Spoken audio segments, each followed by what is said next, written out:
Donc 2000 ans et quelques, et puis quasi-disparition.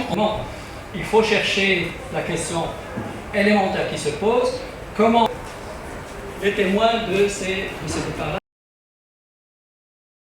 La première des choses dont il faut tenir compte, c'est l'enracinement du judaïsme marocain ou des communautés juives du Maroc. Ce sont des communautés qui ont plus de 2000 ans d'histoire, donc c'est un fait extrêmement important dans l'histoire de ce pays. Le deuxième élément, c'est que le judaïsme est l'une des composantes de la diversité de la société marocaine et du peuple marocain. Donc quand on parle de diversité ethno-culturelle ou ethno-religieuse, l'élément juif en est partie intégrante. Et d'ailleurs dans la Constitution de 2011, le préambule fait référence de manière solennelle à la diversité des composantes de la culture marocaine et de la civilisation marocaine, et il fait référence naturellement à ce qui a été appelé l'affluent hébraïque, c'est-à-dire la composante juive. Donc c'est partie intégrante de notre histoire, de notre culture et de notre patrimoine. C'est une composante qui est présente.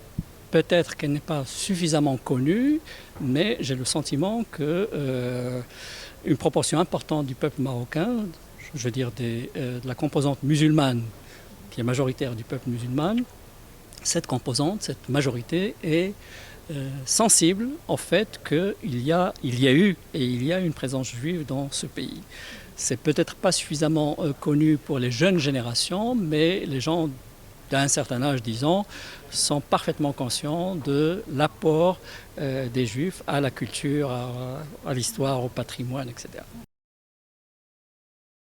C'est-à-dire qu'il y a eu une cohabitation ou une coexistence multiséculaire qui a toutes sortes de fondements religieux, fondements socio-économiques, fondements politiques, etc. etc. Il y a énormément de fondements qui ont fait que cette coexistence a prévalu pendant des siècles, même au niveau de la religiosité populaire qui normalement, ou de la religion qui normalement sépare, il y a des différences.